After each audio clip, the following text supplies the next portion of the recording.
नमस्कार साथियों, आप सबका पुनः स्वागत है श्रद्धा एस्ट्रो ज्योतिष में। तो आज हम लोग डिस्कस करने वाले हैं अभिजित मुहूर्त। अभिजित मुहूर्त किस लिए देखना चाहिए। जब भी कोई मुहूर्त हमें समझ ना आ रहा हो तो हम अभिजित मुहूर्त देखकर भी अपना कोई भी कार्य जहाँ हमें विजय की आवश्यकता हो कर सकते हैं। अगर आप एक ज्योतिषी हैं और आपने किसी का जन्म अभिजित मुहूर्त में होते देखा है तो ये बात तय है कि उसके जीवन में यश, प्रतिष्ठा, सोशल स्टेटस की कोई कमी नहीं रह जाएगी। जितने भी उच्चाधिकारी देखे गए जिनका समाज में अच्छा मान सम्मान होता है, उसका सूर्य दशम भाव के साथ प्रत्यक्ष या अप्रत्यक्ष संबंध जरूर बनता है। तो यहाँ आज उसकी हम चर्चा करेंगे। देखिए, मुख्य रूप से अभिजित मुहूर्त का जो बल देखा जाता है वो दशम भाव, क्योंकि दशम भाव सबसे मजबूत केंद्रों में गिना जाता है। हमारा कार्यक्षेत्र है, हमारा ऑफिस है, और यहाँ पर सूर्य जिसे हम आत्मा का घ्योतक मानते हैं और उसे हम राम के साथ भी मिलाकर देखते हैं। भगवान राम का जो जन्म माना जाता है वो अभिजित मुहूर्त में माना जाता है। हालांकि भगवान कृष्ण को भी रात्रि अभिजित के बल के साथ जोड़कर देखा जाता है। रात्रि अभिजित का मतलब होता है जो अप्रत्यक्ष रूप से दशम भाव को प्रभावित कर रहा है। मतलब सूर्य के पास 7वीं दृष्टि है, तो अगर वो चौथे भाव में आ जाता है तो फिर वो 7वीं दृष्टि से हमारे ऑफिस में भी प्रभाव जमाए हुए। तो ऐसा ज्योतिषियों के बीच में ऐसे चर्चा का विषय बनता है कि भाई हरे राम कृष्ण, इस मंत्र का जाप करते हैं जहाँ हरे क्या है, राम क्या है, कृष्ण क्या है। तो ये तो हमें मानना ही होगा जो कार्य के लिए अपने काम को लेकर बड़ा कर्तव्यनिष्ठ है वो राम माना जाता है। समझिए जरा, काम को लेकर माने 10th हाउस को, और जो अपने ग्रह में भी ग्रह कार्य में कुशल है वो कृष्ण माना जा रहा है। क्योंकि ये ज़ोडिएक भौचक्र में कर्क वैसे भी चंद्रमा का खुद का घर है, और यहाँ हम चंद्रमा मन यानी कृष्ण के साथ जोड़कर देखते हैं। और लग्न प्रथम भाव, तो इन भावों का विशेष महत्व देखा जाता है। यानी लग्न प्रथम भाव का महत्व हमारे शरीर की दृष्टि से, और सूर्य का महत्व जिसको हम आत्मा के साथ मिलाकर देखते हैं हमारे 10th हाउस के साथ, और चंद्रमा, ध्यान रखिएगा हम बड़ा करीब का संबंध है, हम उसको समझ नहीं पाते हैं कई बार।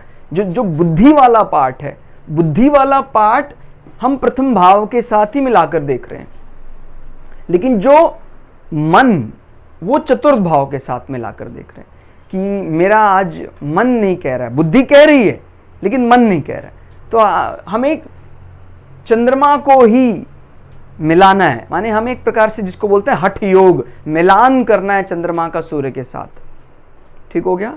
और बुद्धि तो पहले ही जानती है सब सही है, तो इसीलिए लग्न भी बहुत महत्वपूर्ण माना जाता है। इसीलिए ये एक प्रकार का महामंत्र बन जाता है ज्योतिषियों के लिए, हरे राम कृष्ण। हरे यानी हम हरि यानी लग्न के साथ जोड़कर देख रहे हैं, शरीर के साथ जोड़कर देख रहे हैं। हम अपने शरीर में उस मस्तिष्क या बुद्धि की जगह जानते हैं, सेरेब्रम, तो वो जानते हैं। इसी राम यानी आत्मा की क्या एलोकेशन है, कहाँ वो विद्यमान है, वो हम नहीं जानते। हालांकि हम मन की भी जगह नहीं जानते, लेकिन हमें इतना समझ में आ गया इतने लंबे, वो भी भारतीय दर्शन में, कि मन का कहीं ना कहीं बड़ा क्लोज कनेक्शन है चतुर्थ भाव के साथ या हमारे हृदय के साथ। ठीक हो गया। हृदय भावनाओं पर काबू रखता है या भावनाओं पर उसका एक प्रकार से इनडायरेक्ट नियंत्रण रहता है।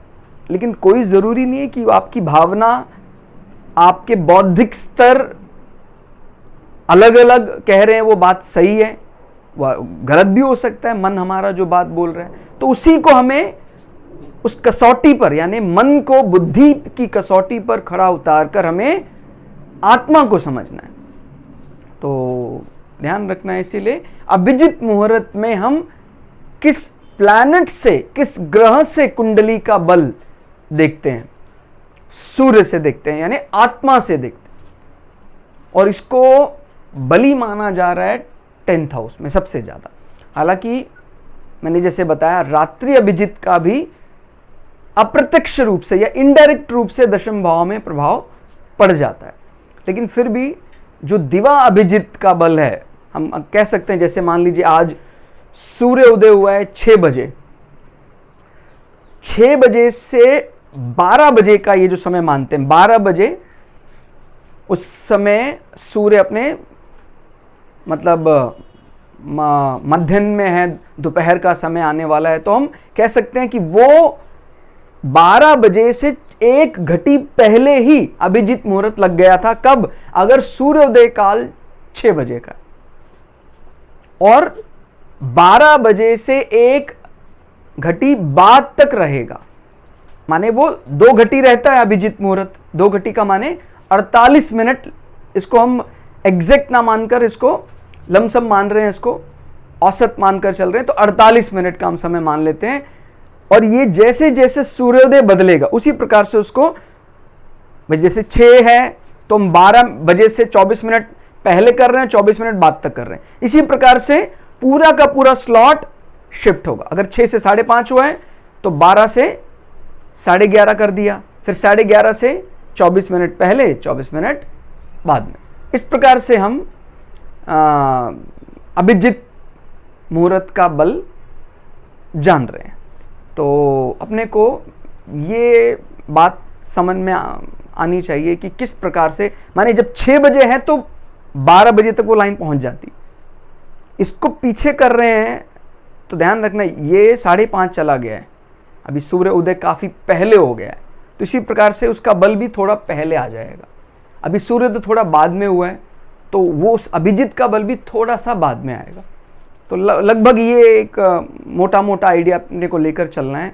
और कोई भी दिन ये मतलब ये तो एक कुंडली का बल है। कुंडली का बल तो देखते ही हैं हम अपने स्टेटस के लिए। कोई समझ नहीं पा रहा हो, कई इस बात के लिए कंसल्टेशन लेते हैं कि भाई हमारा जो संतान है, अब ईश्वर की इच्छा है जैसे होना चाहिए, अब कि भाई उसका सर्जरी का समय निर्धारण करना है हमें।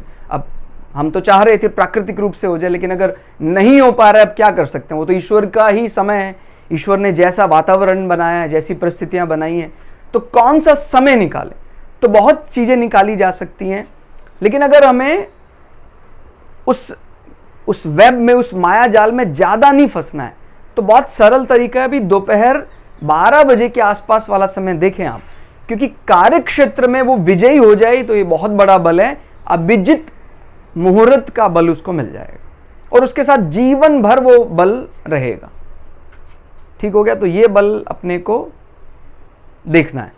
और ये किसी कार्य के लिए भी है। भाई आप कोई कार्य करना चाहते हैं, आपको कोई ऐसा दिन नहीं मिल पा रहा है, कोई मुहूर्त नहीं निकल पा रहा है, तो आप बोले क्या करें इस कार्य में हमको जीत मिले, विजयी हो जाए, हम सक्सेस हो जाएं, तो फिर हम अभिजित का बल लेकर चलते हैं। और उसमें हम ये मानकर चल सकते हैं करीब करीब 90%, कुछ एक केसेस होते हैं जहां थोड़ा एक्सेप्शनल, नहीं तो 90% आपने अगर अभिजित का बल लिया है तो वो सही मार्ग है, आपको विजय जरूर मिलेगी।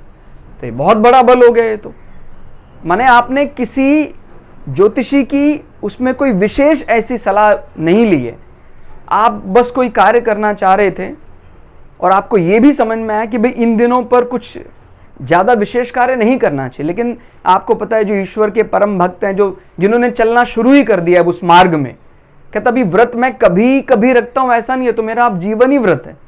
तो फिर उनके लिए सामान्य नियम लागू नहीं होते, भी उसको तब तक प्रतीक्षा करनी पड़ेगी। प्रतीक्षा तो उस व्यक्ति के लिए बताई गई थी जो मुहूर्त में मानता ही नहीं है। मुहूर्त का माने क्या है? यहाँ समय में कुछ मानता नहीं था। अभी वो तो हर क्षण ही ईश्वर में मानता है, पल पल वो मुहूर्त ही बनाकर सुबह समय से उठना है, समय से पढ़ना, समय से भोजन करना, वो तो ईश्वर की आराधना में ही लगा हुआ है।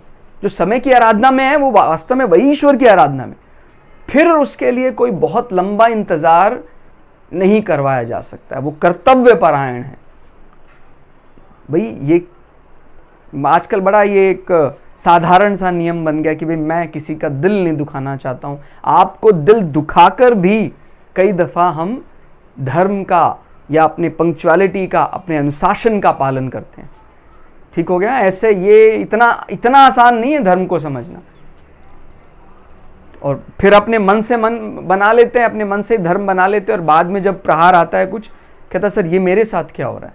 मतलब आपने उस नियम का पालन नहीं किया, जो नियम आप जो बनाए भी वो सेल्फ डिक्लेयर, यानी खुद से ही डिक्लेयर कर दिया है यही नियम होता है प्रकृति का। तो जब प्रकृति ने आप पर कुछ ऐसा प्रहार किया, तो फिर उल्टा दोषारोपण प्रकृति को ही करने लगे, ईश्वर ही गलत है, मैंने तो आज तक कुछ गलत किसी के साथ किया नहीं। वो व्यक्ति भूल जाता है। इंसान ये तो भूलने का नाटक करता है। इंसान का ये बड़ी खराब फितरत है, और यही कार्य को और उलझा देती है। ये मैंने पर्सनली बहुत कुंडलियों में ऐसा देखा है कि जो समय उसको ऐसा लग रहा है कि ये खराब है, उसका समय मतलब ज्यादा समय के लिए खराब नहीं हो, जो दशाओं में दिख रहा है, लेकिन वो बोल कर और ज्यादा उस समय को बढ़ा लेता है। सबसे बढ़िया तो होता है उस समय को स्वीकार करना। भाई जैसे किसी को पनिश करना ही है, आप पिता हैं, माता हैं, बच्चे को सुधारने के लिए आपने तय किया इसने गलती की है तो पनिश करना है। अभी पनिश करने के बाद उसको तुरंत रियलाइज हो जाता है, हाँ मैंने गलती की है, मैं इसको स्वीकार करता हूं, तो फिर आप उस पनिशमेंट को बहुत ज्यादा लंबा एक्सटेंड करने वाले नहीं, क्योंकि आप किसी से द्वेष नहीं करते हैं। यानी जो प्रकृति का अटल नियम है वो हमसे कोई द्वेष करने वाला नहीं है। जो भी समय चक्र को चलायमान रखता है वो हमसे कोई द्वेष नहीं, उसका तो हमारे साथ एक बड़ा करीब का नाता है।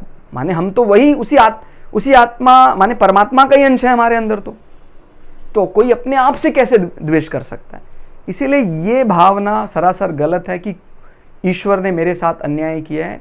हमें कई बार बहुत खराब कुंडली भी मिलती है, तभी भी नहीं कह सकते हैं, कैसे कह दें कि ये गलत है। प्रारब्ध है, कर्म फल हमारा कुछ है।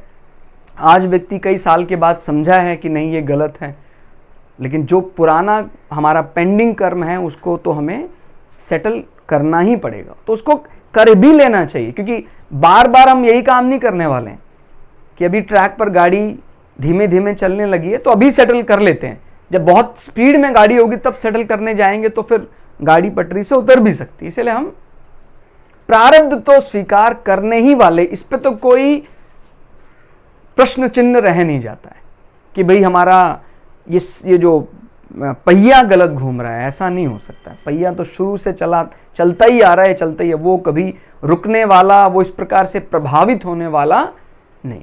हमें उसका पूरा सम्मान करते रहना चाहिए। तो आप जो लोग प्रैक्टिस कर रहे हैं ज्योतिष में, अभिजित मुहूर्त बहुत ही सरल सिद्धांत है। कोई आपको कुंडली में देखा आपने किसी का, कोई अधिकारी के लिए जाना चाहता है, उच्च अधिकारी बनना चाहता है, तो आपने देखना है सूर्य का बल कहाँ है, सूर्य कहाँ बैठे हुए हैं। सबसे मजबूत सूर्य का बल वैसे 10th हाउस में ही माना जाता है। अगर वो 10th हाउस में नहीं भी है तो 4th हाउस में बैठकर भी वो 10th हाउस को डायरेक्ट उसको देख रहा है। माने एक तो होता है ना कि भाई कोई दूसरा ग्रह उसके साथ संबंध बना रहा है, चंद्रमा के साथ सूर्य संबंध बना रहा है, फिर या चंद्रमा और एक्सचेंज किया, ऐसा अभी तो क्या स्वयं देख रहा है वो, अगर चतुर्थ भाव में भी बैठ जाता है तो ये बहुत अच्छा बल माना जा सकता है। अभिजीत, रात्रि अभिजीत का ये बल इसको कहा जाता है। और कोई हमारे रूटीन के कार्य वो भी आप करें अभिजीत में, आपको विजय अवश्य मिलेगी। और कोई भी कुंडली शुरू करने से पहले या ज्योतिष चर्चा शुरू करने से पहले आप इस मंत्र को भी, सभी महामंत्र होते हैं अगर हृदय से पढ़े जाते हैं, वो तो आपको पता है उस मंत्र की कीमत तो जोहरी ही जानता है। मैं ये नहीं कह रहा कि मैं जोहरी हूँ, कोई अच्छे जोहरियों ने हमें ये बताया है तलाश करके कि ये ऐसे तो सभी महामंत्र हैं, लेकिन इसका अर्थ भी काफ़ी हद तक सटीक बैठता है, हरे राम कृष्ण।